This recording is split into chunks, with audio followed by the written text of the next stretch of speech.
Gary Ridgway, conocido como el asesino de Green River, es uno de los asesinos en serie más terribles de Estados Unidos.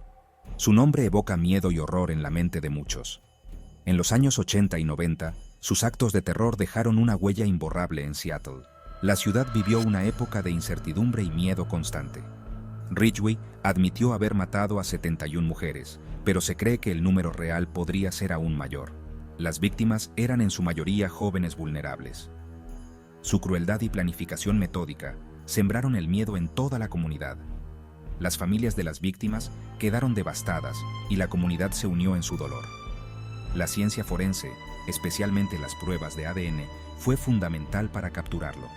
Sin estos avances tecnológicos, Ridgway podría haber seguido con sus crímenes. La larga investigación también reveló errores graves en la forma en que la policía trabajaba en ese entonces. Estos errores permitieron que Ridgway continuara su ola de asesinatos durante años.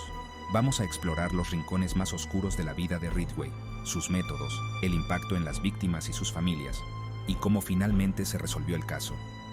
Cada detalle nos acerca más a entender la mente de un asesino en serie.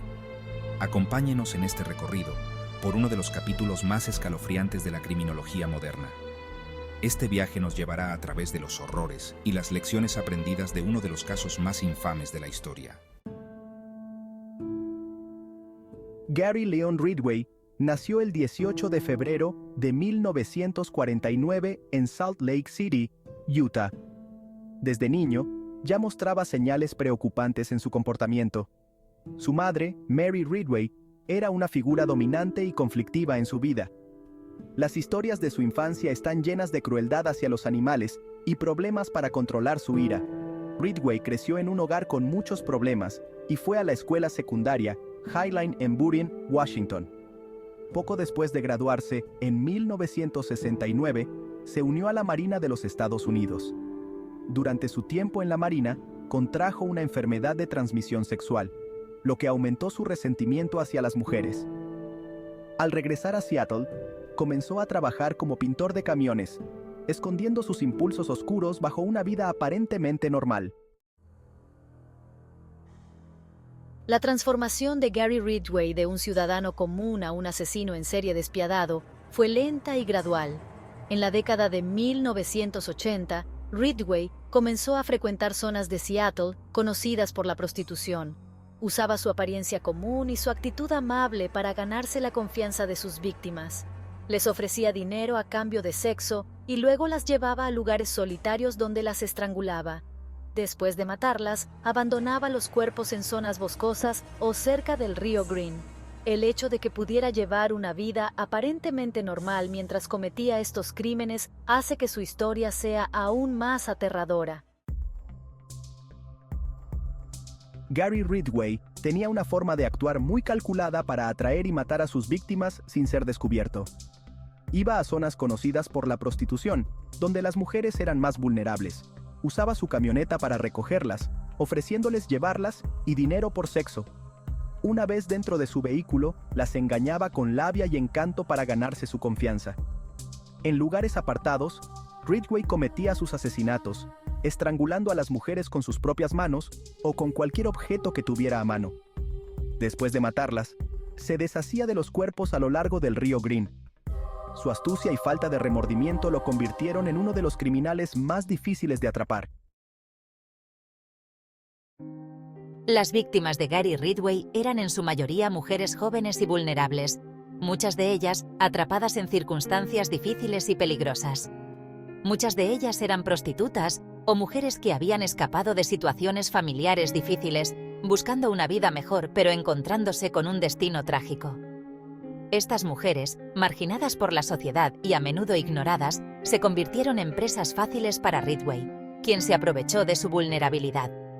Los perfiles de las víctimas variaban en edad, desde adolescentes hasta mujeres adultas, pero todas tenían en común que estaban en situaciones precarias y necesitaban ayuda. Algunas eran adolescentes que habían huido de sus hogares, buscando refugio en las calles, donde se encontraron con el peligro, mientras que otras eran madres que luchaban por sacar adelante a sus hijos, enfrentando dificultades económicas y sociales. La brutalidad de los crímenes de Ridgway les robó la oportunidad de una vida mejor, truncando sus sueños y esperanzas de un futuro más brillante. Sus familias sufrieron la incertidumbre y el dolor de no saber qué les había sucedido durante muchos años, viviendo con la angustia y la desesperación. Las historias de las víctimas conmocionaron a la comunidad y a todo el país, despertando una ola de indignación y tristeza, recordándonos que estas mujeres no eran solo números, sino seres humanos con sueños y esperanzas, con vidas que importaban y que fueron cruelmente arrebatadas. El dolor de las familias de las víctimas de Gary Ridgway es una herida que nunca sanará por completo. La incertidumbre y el miedo que sintieron al desaparecer sus seres queridos fue solo el comienzo de un largo calvario. Cada vez que se identificaba a una nueva víctima, sentían una mezcla de alivio y devastación. La identificación de los cuerpos fue un proceso doloroso que requirió la colaboración de las autoridades y el uso de tecnología avanzada, como las pruebas de ADN. Las familias tuvieron que enfrentarse al proceso judicial, reviviendo el horror de los crímenes durante los juicios. La atención constante de los medios de comunicación aumentó su estrés y angustia. El apoyo de la comunidad y de los grupos de ayuda fue fundamental para que pudieran sobrellevar su dolor.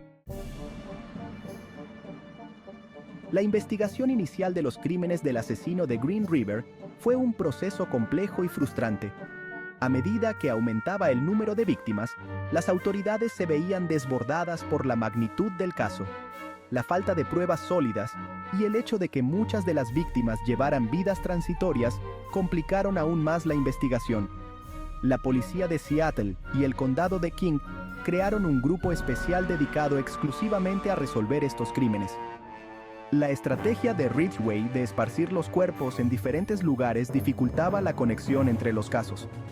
La comunidad, aterrorizada por la presencia de un asesino en serie, presionaba a las autoridades para que encontraran al culpable. A pesar de los esfuerzos, los investigadores se toparon con muchos obstáculos. Con el tiempo, la investigación sobre el asesino de Green River empezó a avanzar. En la década de 1990, la tecnología de ADN se desarrolló rápidamente, ofreciendo nuevas esperanzas para resolver el caso. Las autoridades comenzaron a analizar viejas pruebas con estos nuevos métodos. La cooperación entre diferentes agencias, tanto locales como federales, fue crucial para compartir información y recursos. A pesar de estos esfuerzos, hubo momentos de frustración. Se interrogó a varios sospechosos y en algunos casos se les arrestó, pero ninguno resultó ser el verdadero culpable. Finalmente, en 2001, se produjo un avance crucial. Las pruebas de ADN recogidas en las escenas del crimen coincidieron con el ADN de Gary Ridgway. La captura de Gary Ridgway en 2001 fue el resultado de años de duro trabajo y avances en la ciencia forense. Durante décadas, Ridgway había evadido a las autoridades, dejando un rastro de víctimas y dolor a su paso. Cuando las pruebas de ADN finalmente lo vincularon con varios de los asesinatos, las autoridades actuaron rápidamente para arrestarlo. Este avance crucial en la tecnología forense permitió a los investigadores cerrar el cerco sobre Ridgway. Ridgway fue detenido en su trabajo, para sorpresa de sus compañeros. Nadie en su entorno laboral sospechaba que el hombre que conocían estaba detrás de tantos crímenes atroces. Su arresto fue un momento de alivio para la comunidad y las familias de las víctimas. Después de años de incertidumbre y miedo, finalmente podían ver un atisbo de justicia. Sin embargo, también marcó el comienzo de un proceso legal complejo y emocionalmente agotador. Las audiencias judiciales fueron intensas y llenas de emociones, con testimonios desgarradores de las familias afectadas. Al principio, Ridgway se declaró inocente, lo que condujo a una larga y detallada investigación y preparación para el juicio. Los fiscales trabajaron incansablemente para construir un caso sólido contra él. Finalmente, en 2003, Ridgway aceptó un acuerdo para declararse culpable de 48 cargos de asesinato a cambio de evitar la pena de muerte. Este acuerdo fue un punto de inflexión en el caso, permitiendo a las familias obtener un cierre.